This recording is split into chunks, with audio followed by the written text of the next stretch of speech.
What's up, Wargamers?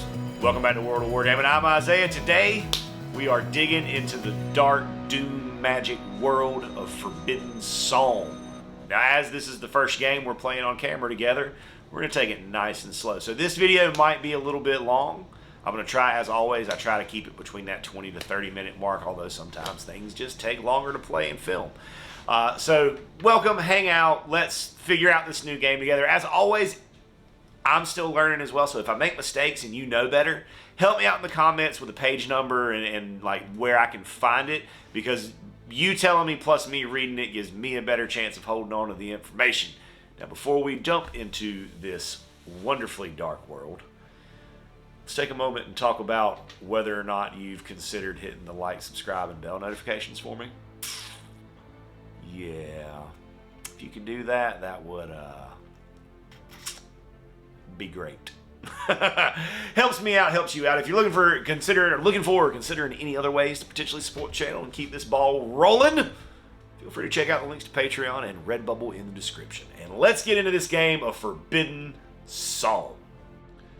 All right, friends, let's do this. Let's get into our first game of Forbidden Psalm.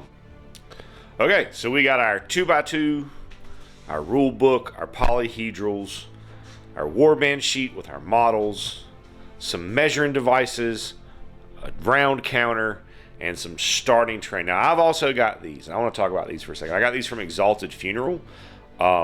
Drowsy Doc, I want to say, one of my patrons told me about them. And these are really, really well made. But I do have a small complaint, and it's minor, but these are like 15 bucks. Fair price, no problem paying that. But they come just the cards wrapped in cellophane. I mean, they were in packaging, bubble wrap and stuff, but I mean, like, there's no, like, cardboard box for them. Which, I don't know why. I guess I just kind of expected it. And it's like I said, it's not a big deal, but it did bother me. So, it bugged me, so I'm going to say something. I'd have paid an extra couple of bucks to have a little, cardboard box. I mean, I please play Magic, so I've got plenty of deck boxes laying around. So, not a huge deal, but a minor inconvenience is how I'm going to label that. Anyways, the first step to being able to play the game is we need to set up the board. So we got our 2x2. Now, it's normally you and your opponent would take turns playing back and forth, and you'd each place a piece, and then you roll some dice. So it starts off, you each place a piece, and then you roll a d6. And if the total of the dice plus the number of terrain pieces is 9 or greater, then you stop placing terrain. Now, I'm going to go ahead, obviously with 2 pieces, even on a 6, you can't beat a 9. So I'm going to go ahead and drop 4 pieces, and then we'll roll from there. It's add another piece, not you each add another piece. So I've got 3 pieces right now. So let's see what we get. 3, so we add another piece. And it just continues on like that until you get that 9 or greater. So let's jump ahead and we'll see where my board ends up. So there's my board. I got to 5 pieces of terrain before I rolled greater than a 9. And then I just kind of filled in, like, scatter terrain doesn't count in my mind. Not in my mind. You just to fill out the board, some bushes, a few trees. Fill out the kind of ruins a little bit. Next thing we come to are some optional rules, which I'm going to use because why the heck not? For conditions on the battlefield. So we roll a D8, got a 7. So that's a bleak sun. Models auto-save past death saves this scenario. I like that. Yeah, I like that. That's a good one. Sweet. And then we consult our scenario. So I'm going to be just playing straight through the scenarios in this book for as long as I can last. So for solo play, we're going to have we have markers. They represent bodies that need to be searched. We're looking for a fungus. Now, because I'm playing by myself, normally you and your opponent would take turns placing them within 10 inches of the center. Because I don't have an opponent, I randomized it by rolling a D10 because there's up to 10 inches away, and then whichever way it was pointing. So right there, I would put it 6 inches that way from the center, and that's how I randomized placing those, just to take away that agency from myself so that I'm not deploying them intentionally or unintentionally in an advantageous manner for me, because that's not fun. That's not what we're here to do. The potential to lose is what makes it fun. We then look at the map here, which tells us where to deploy. So we have a 6-inch deployment, and because the markers landed mostly up this middle alley of the ruins, I chose to deploy like this. And at that point, we're ready to go. Riprix does indeed have work for you. Not far from his castle, you will find the ruins of an old house. Once vast, it spoke of its owner's wealth and prestige, but they have been long dead. Riprix informs you that this task is quite straightforward. He wishes for you to go get him some fungi he needs from these ruins. The mold only grows on corpses. You get the sense you are not the first he has sent on this task, and maybe, if you are not careful, you won't be the last. So, in a regular game, the first step would be to roll for initiative. Since I don't have an opponent, I go first, then the monsters go. So, at the start of the game, you receive these 6 orders, which you can use one time each at any point during the game, including after a roll is made, is the case. So we got deal max damage, reroll your dice or someone else's, remove a down model from play, it auto passes its death save, which in this particular scenario, we're good on that. Cancel a critical or a fumble. Crits are on a 20, fumbles on a 1. Reroll on the treasure loot table, or automatically pass one test, jumping, morale, or combat. So in the solo version of this scenario, the ghouls will not show up until you search a corpse. So I'm going to fan out with some people first and then probably do a search with Thazzy, because he's super, super slow, but he's also very, very beefy. We're going to move Susie up to here. And then she's going to stay put. We're going to double move Patron. So move, free move, and then his move action, which will still only get him 6. He's a pretty slow boy. So we'll go right there. Gonna definitely move with the Distressed Cold. He's actually faster than Patron, so we're going to double move up to this one. Now, our little friend here, she's very, very quick. Very, very, very quick. Movement for Asselt the Neophyte is going to be to move up, and we're going to try to jump this gap right here. So you can jump up to a 3-inch gap, but you have to pass an agility test. Now, she is pretty agile. Target number 12. That is a pass because I'm agility +3, so that's an 18. So we jump the gap, which finishes her first movement. And then I think I'm going to move just, down to the end here. Then Thazzik will go last. Now he is very, very slow. He has a movement of 2, so I am going to move him up the board just a little bit. And then he is going to interact with this objective. So I will then search this by making, it says this in the scenario, it'll tell you what to do. So I make a treasure roll, which I go up to page something, page 41, and we roll on this chart. Or no, first we need to take a test. So difficulty rating 10, 12. So we pass the test. So we roll again. And then we get a 5, and then we look at what 5 is. 5 is 3 gold. And in addition to whatever, the scenario says, in addition to whatever you find, you pick up one of the fungus tokens.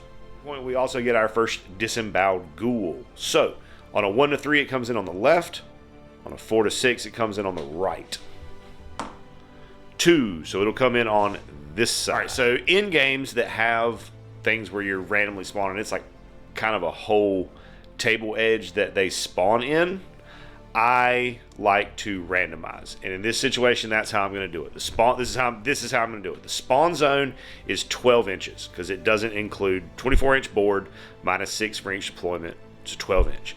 So there, I got a D4 here, and that D4. Let's do this. I got a D3 here, and that D3 is going to tell me which of those 4 inches of that 12 it goes in, and then this D4 right here is going to tell me which inch in that section. So we got a 3 and a 4. So it's going to go at the very last section. So it's going to be at between 8 and 12. And with the 4, it will be at 12. So it will come in. Nope, that's the wrong widget, Isaiah. This is the widget we seek. And he'll pop in right there. So that's how I will be randomizing beyond like the table edge. It tells you how to randomize. That's how I personally am going to go about randomizing exactly where on that table edge it comes in, again, to take away the agency of me potentially giving myself any kind of advantage. I'm all done. It brings us to the monster step. So monsters have a pretty straightforward AI. Monsters are activated if there's more than one that's able to randomize. So you check their special rules on their card first.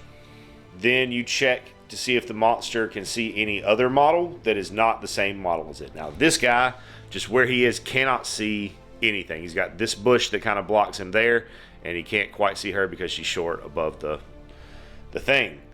So can't see anything, so unless it's not specified, so he will stay put and will not activate. Now if he could have seen, he would move 2d6 towards that model. If they can see more than a single one, they'll always go to the closer one. And on a tie, you can roll a dice to determine which way it moves. And if the monster makes it within an inch of a model that is not of the same type, it will immediately attack, as per the close combat rules. And you randomize if there are more than one within an inch. So I got lucky there, basically, because he can't see me. So we'll go to turn 2. All right, so El Bobo the Patron is going to move his 3 inches to there and search. 9 plus... Oh, it's DR 10. I don't want to... I don't think I want to... Oh, yeah, I don't want to use my reroll. If you fail on your roll, you immediately take 1 damage. Susie is also going to search. She fails and takes a damage. It can be searched again. I think you can search it again until you get it right. The Distressed Cold is going to search his. He will get in there. Let's see what he finds. A 17. That's pretty high. 15 gold and the fungus. The fungus is among us. Thazik will double move. Just up through there. Because he's only got 2-inch movement. He's slow as all. I'm actually not sure. I would assume that if you fail, you could search again. And it says that when you search the corpse, you get a disemboweled ghoul. I'll assume that means when you successfully search. But if I'm wrong, let me know in the comments, please. This fellow still can't see. Oh, wait. Still got an action here. Sorry. So I'm going to climb down. And then I'd have 2 inches over. Yep. So I'm going to climb down to there. And then I'm going to search that corpse. 11 passes because it's a 10 that we need in that situation. That's a 16. So right here, he's going to be moving towards Susie. He moves 2d6. 2d6. 5 inches. So I think his best path there would be to go 2 and then 3. So he'll get to like the top of the steps here. Because they can take the most direct and easiest path. So up the stairs is the most direct and easier than climbing over the things. He can see her through, the grates of the windows and such. So this one can not see Susie, but can see Oselt. So it's going to go 9 inches towards her. It might actually get pretty close. That one actually can see Oselt now that she's down. But it's only going to go 2. Bringing us into turn 3, where we're going to start with Bobo. We're going to see if he can get into this corpse. He can, and he's going to find a 16, which is, I think, 10 more gold. Susie will search hers as well. Getting a 3, so another damage. Move with Thazik the Unbuttered to right here to put him in a position of being the closest model that one can see for later. Because he's, I don't know, he's just, I'm not sure about him. He seems very, very, very, very fragile. But we are going to bring him up to join the party up here with Ocelt. 8. Well, let's move that for a moment. Yes. Okay, so we're going to come to here, but not swing. And then Ocelt, the neophyte, is going to move in with her rapier.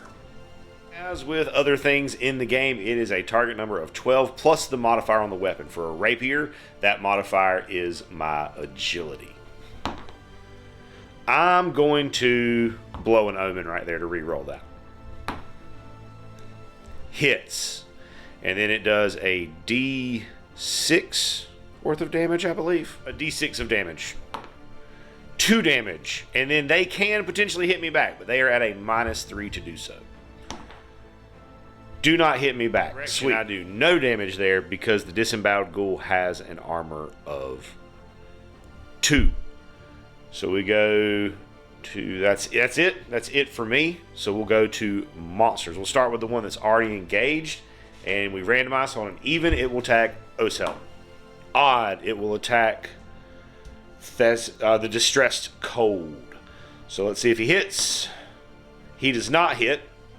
I get to swing back, and because I have another friendly model within an inch of that enemy, that -3 is not there. Swinging with the hammer. That's a 5 plus my strength of 2. That will also not hit, however.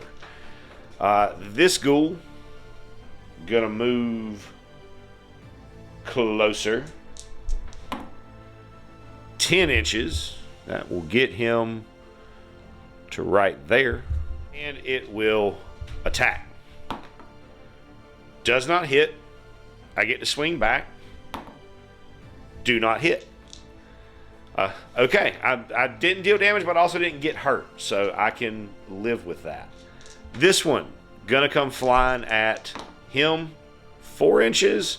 He'll make it. He's gonna jump down. He's coming at me. So what we're gonna do here is we're gonna say he's gonna take the agility test that a normal person would make. If he passes, he jumps down without damage. If he fails, then he falls down. Passes. So he just jumps down to me with his 4 inches and swings. That is a hit for a D6 on his weapon. 3 damage.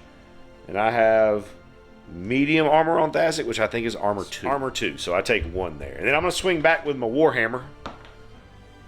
That's even with the -3 going to hit.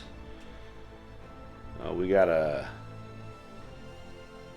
D6, 1, and then minus their armor is not going to do anything. This fellow's in a slightly different spot from where they're looking, but he can see Ocelt, and we'll move 7 inches, so he'll go. That was 5, 6, 7 to there. Prepare himself to leap at her next turn. I'd also just like to pause for a moment and mention that what I did here with the jumping down thing, that's not in the rule book, or if it was, I could find it. That was me improvising on the go because it made sense to me. But I just wanted to point that out, take a moment, point that out, that that's not technically, the rule book doesn't say anything about how that you're supposed to do that. I just chose to do it. And that will bring us to turn 4. Okay, so starting off turn 4, I'm going to use an order. I'm going to use the automatically pass a test order to automatically pass the test to search that corpse without freaking hurting myself.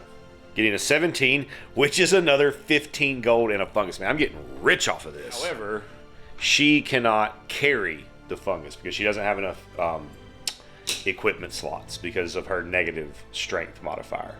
Therefore, it just drops to the ground. Somebody else can pick it up. And that somebody else is going to be El Bobo. So he will move and pick that up with his action. And then we get another ghoul. 3, so on the left at 2 inches. Right there. There he is in the grand scheme of the board. I've got plenty of activation, so we'll go with Thazik, who will take a swing at the ghoul. Hits. And yeah. For 1 damage. And swing back. Does not hit. I'll go to Oselt, who will swing at that ghoul. Well, there's my dice. 11 plus her agility, which is 3. That will hit. For a D6. I'm going to use an omen here. I'm going to use an order here for max damage with an attack. And then the Distressed Cold is going to have to swing at the other one. Yeah, he'll swing his hammer. Oh, that was almost going to hit, but at least it didn't fumble. So that's good. The thing can swing back at me and misses on an 8. Outstanding. That does it for me. So we'll go to monsters. We'll start with this one attacking Thazik. Does not hit. I get to swing back. -3, 7. No, I do not hit. We'll come over here. That ghoul that hit Oselt will swing back at Oselt and miss. I'll counter swing and miss. The other one will swing at the Distressed Cold. Well, I guess the other one would randomize. I need to declare what I'm randomizing. So an even will be, or an odd will be the Distressed Cold. So he'll swing at Oselt. Hits for 1 damage, and I have no armor on her, so I'll take the damage. And then I get to swing back. Hits, -3, yep, -3 plus 3. Yep, so that hits and does a D6. Oh, no damage. This fellow wants to move here because that is the closest. Let's see how far he gets. 6 inches is plenty. Let's see if he can make the jump. He can. So he's just going to come down right there. And then he will swing.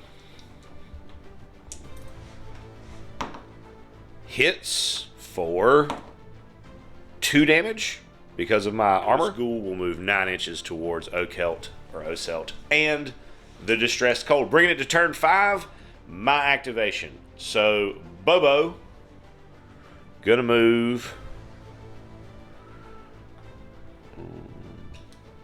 Nope, wrong widget. Gonna move 3 to here and take a swing.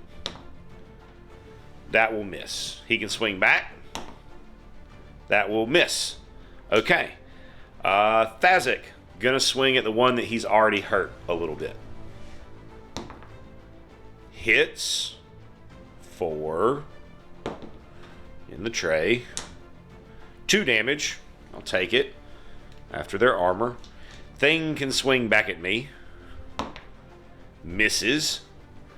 We'll go over here, and she can go a pretty good little ways, man. Let's get in.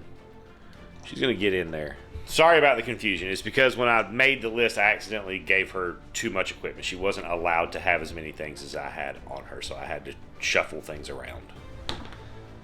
She hits, though. And it does a D6 for 3 damage. I'll take that. And we'll come over to this other side. I'm going to start swinging at this one because I can focus my attack a little bit better. So Oselt into the currently unwounded ghoul. Hits for 3. Nice. It can swing back at me. And hits me as well for 5. Ooh, for 5. With the Distressed Cold into them, we're going to swing with the Warhammer. 7 plus 2, not going to hit, but they can swing back at me at a miss. That does it for my activations. Yep, that does it for my activations. So we'll go to monster activations. We'll start with, we're just going to go across this way. So we'll start here into Thazik. Definitely hits for 3 damage because of my medium armor. I can swing back. Now I'm at the penalty here because I don't have a friendly within range of that attacking model. 13 minus 3 plus 3 still hits for 2 damage. We'll go to this one who's going to randomly select. So 1, 2, 3 on a D3. 3, he will attack Thazik. He will miss Thazik. Thazik will swing back. Here I do ignore that penalty. So that's an 8 plus my strength of 3 is an 11. Will still be a miss, however, on the crackback. We'll start from top to bottom over here. So that one has to swing at Oselt. Hits. Oh, this could be bad. For 1, that's not okay. Okay. So swing back here. I'm at the penalty, so no hit. The next one down the line will randomize. Please, on an odd, swing at the Distress Cold. Yes. Okay. So does not hit me. I get to swing back, ignoring the penalty. I do hit with my Warhammer for 3, minus 1, minus 2 for their armor goes to 1 damage. At least I did not get hit there. So that's good. That's good. This last one will move its 2d6, not getting snake eyes, so it will make it to there, which, well, it might be going up and over. I don't think that actually gets him to within an inch right there. So he'll go 1 and then up to the top with the rest of his movement. And we'll go to turn 6. Final turn. Right here, I am genuinely just looking to survive. So we're going to start with Thazik, the unbuttered, swinging into that abomination. 9, 10, 11, 12 for plus 3 does hit. Come on, give me a big number. 3, that's 1 damage. It is what it is. Swing back at me. Does not hit. Awesome. Awesome. We'll go to El Bobo, or El Bobo the Patron. Swinging it. That one. Hits for a d6. 5, 3 damage. That's pretty good, El Bobo. Okay. Further correction. Further retcon. She does not even have the rapier. The scrolls that she carries as a caster occupy her only 2 slots. My bad. Learning. We miss things sometimes. I'll make a note of it. So she has the slippery when wet feat, so she's always able to disengage. Normally you're not able to disengage from these things. So she's going to pull out of combat to here, and she's going to try to cast Second Wind on this guy. So that's a presence test. Difficulty 12. Her presence is 3, so that passes. And then he will get 1d6 extra hit points. 3 extra hit points. Cool, cool, cool. So instead of having 3 life left, he has 6 life left. And then she takes 2 damage. We'll go to Oselt, who will swing at the southern of the 2. Hits for no damage. And then it'll swing back at her. Ooh, and crits. Wait. I have an order for that. I can cancel a critical or fumble. So it'll just be a hit. But still, that's not great. Yeah, that will lay her down. Now, enemies here do not prioritize, or monsters do not prioritize downed enemies. So the rest will be swinging at the Distressed Cold here. And because of the Bleak Sun, I will auto pass my test. Distressed Sun will swing at this one, or Distressed Cold. hits for 3 damage. That's pretty good. It does get to crack back. And misses, thank goodness. So that's all of my activations. So we'll go to monsters. So we'll start with this fellow. Misses. I get to crack back with the -3. Hits. Still hits. For, give me enough, 2 damage. He's at 6. That is enough to kill him. All right, I killed something. Nice. This one will randomize on an even. He'll swing at Thazak the Unbuttered. Odd. So he will swing at El Bobo, the Patron, and hit him for 1. Oh, wait, he's -1 to hit. So, still hits. That will still hit.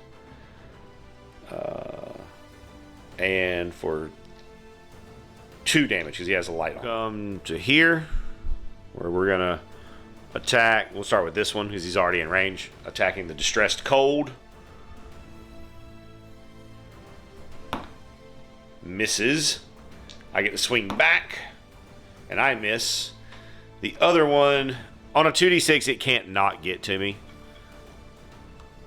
So it'll shuffle in to right there and take a swing. Misses. I get to swing back. Miss. And our friend up top here, he's gonna want to jump down on me. So he's got 6 inches. Let's see if he can pass the test. He can.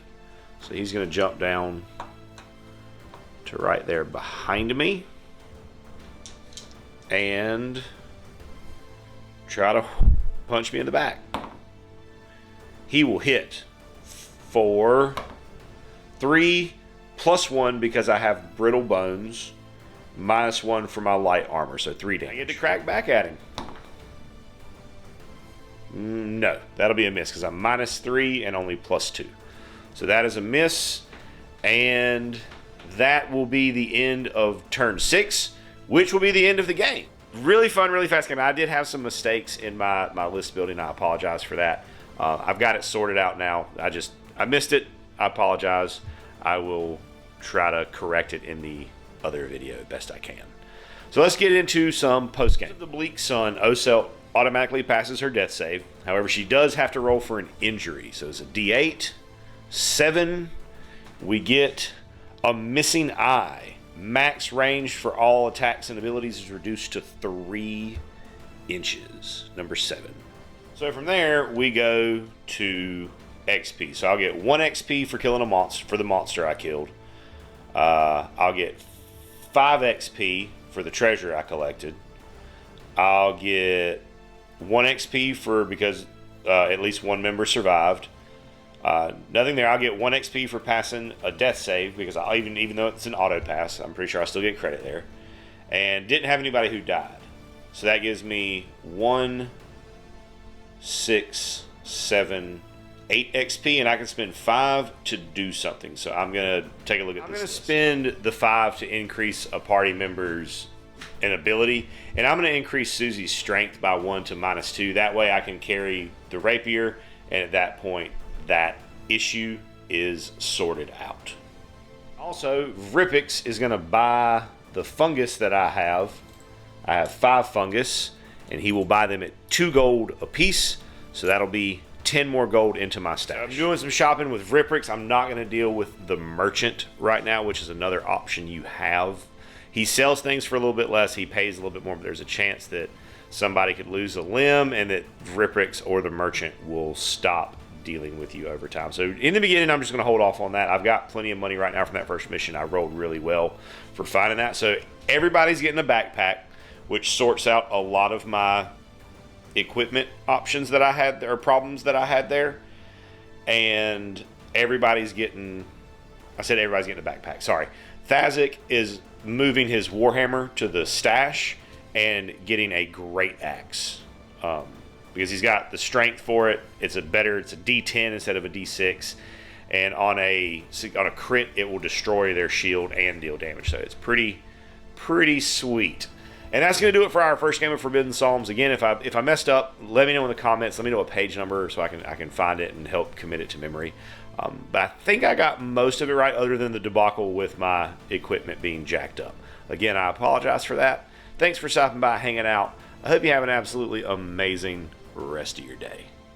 And as always, I'd like to say a big, huge, from the bottom of my heart, thank you to our patrons who support us and pledge to us over on Patreon. You guys are the absolute best. If you enjoyed the content you saw here today and that's something that you would like to consider doing to help out the channel, go over there, check out the link in the description, check out the Patreon. There's a lot of cool stuff over there, including access to our Discord server. Talk to me, hang out with me, talk about our work, what we got going on in the hobby, some shout outs, all kinds of cool stuff. Check it out if that's something that you think you would be into. And regardless of whether or not you do that, I want you to know that I am incredibly grateful that you decided to stop by and spend part of your day with me today, rolling dice and pushing toy soldiers around. I hope you have an amazing rest of your day, and as always, may the dice be ever in your favor.